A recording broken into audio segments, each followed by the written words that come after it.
পদ্ধতিতে আপনি আপনার পেজে খুব দ্রুতই মনিটাইজেশন সেটআপটা পেয়ে যাবেন। তো দেরি না করে সম্পূর্ণ ভিডিওটা দেখুন আর আপনি মনিটাইজেশন সেটআপের জন্য আপনার পেজটিকে প্রস্তুত করে নিন। আসসালামু আলাইকুম, সবাই কেমন আছেন? আলহামদুলিল্লাহ, চলে এসেছি আরো একটি নতুন ভিডিও নিয়ে। আজকের ভিডিওতে থাকছে ঝরঝরে খিচুড়ি, সাথে থাকবে কিভাবে আপনি নতুন পেজে মনিটাইজেশন সেটআপটা পাবেন এই সংক্রান্ত নানা রকম তথ্য। আমার পরিবারে দেখা যায় এই ঝরঝরে খিচুড়িটা খুবই পছন্দ করে, আর খিচুড়ির সাথে একটু মুরগি ভুনা অথবা ডিম ভাজি হলে কিন্তু অনেক মজা লাগে। আর শীতের দিনে খিচুড়ি তো গরম গরম খিচুড়ি সকালবেলা অসাধারণ লাগে। তো এই তো হালকা তেলে আমি পেঁয়াজ এবং গরম মশলাগুলো ভেজে নিয়েছি। তারপর এখানে পোলার চালের সাথে মুগ ডাল ও মুসুরি ডাল, দুই রকমের ডাল আমি এখানে ব্যবহার করেছি। চালটা ধুয়ে একটু পানিটা ঝরিয়ে নিয়েছি, তারপর কিন্তু ব্যবহার করছি। এরপর দিয়ে দিয়েছি কাঁচামরিচ, দিয়ে দিলাম স্বাদ মতো লবণ, হলুদের গুঁড়া, ধনিয়ার গুঁড়া সামান্য, এবং আমি এখানে কোনো মরিচের গুঁড়া ব্যবহার করবো না যেহেতু কাঁচামরিচ ব্যবহার করেছি। আর সাথে দিয়ে দিলাম একটু আদা রসুন পেস্ট। এই তো সবকিছু দেওয়ার পর আমি এখন খুব সুন্দর করে ভালো করে নেড়ে চেড়ে এটাকে ভেজে নিতে হবে। আর একটা টিপস, যে আপনারা অনেকেই দেখা যায় পোলার চালটা রান্না করলে আপনার হয় না, ঝরঝরে হয় না। তো দেখা যায় এই চালটা যদি আমরা রান্নার সময় একটু ভালো করে ভেজে নিই তাহলে কিন্তু আমাদের খিচুড়ি বলেন, পোলাও বলেন, বিরিয়ানি সবকিছু কিন্তু ঝরঝরে হবে।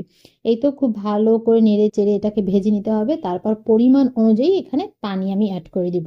আর হ্যাঁ, 1 কাপ পোলার চালের জন্য 2 কাপ করে পানি দিতে হবে। যেহেতু চাল এবং ডাল মিলিয়ে আমার এখানে 3 কাপ হয়েছে, তাই আমি এখানে কুসুম গরম পানি নিয়েছি 6 কাপ। এই 6 কাপ পানি দিয়ে এই পোলাটা খুব ভালো করে ব্লক আনবো। একটা ব্লক যখন হয়ে আসবে তখন ভালো করে নেড়ে চেড়ে এটাকে আমি ঢাকনা দিয়ে ঢেকে তারপরে 10 থেকে 15 মিনিটের জন্য ভাপে রেখে দিব। আর এই তো ভাপে রাখার পর তারপরে আমি আবারও খুব সুন্দর করে সবকিছু নেড়ে চেড়ে মিশিয়ে নিব।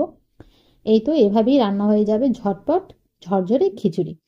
আর দেখবেন, আমার মনে হয় এভাবে রান্না করলে আপনাদের সবার খিচুড়ি ভালো লাগবে, ঝরঝরে হবে। এই তো যা বলছিলাম আপুরা ভাইয়েরা, খুব দ্রুতই আপনারা আপনাদের পেজে মনিটাইজেশন সেটআপটা পেয়ে যাবেন এই পদ্ধতি অবলম্বন করলে।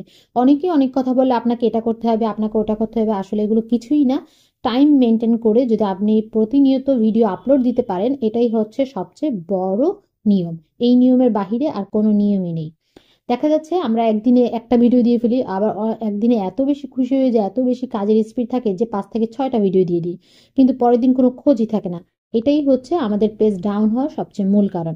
তো সবচেয়ে যেটা মনিটাইজেশনের জন্য কার্যকর সেটা হচ্ছে টাইম মেনটেন করে ভিডিও দেওয়া, এবং ভিডিও দিতেই হবে। আপনি মরেন বাঁচেন যাই করেন না কেন, আপনার পেজ যদি আপনাকে চালাতে হয়, পেজটা নিয়ে যদি আপনি এটা স্বপ্ন দেখেন, তাহলে আপনার পেজে সময় দিতে হবে এবং প্রতিনিয়ত টাইম মেনটেন করে আপনাকে ভিডিও আপলোড দিতে হবে।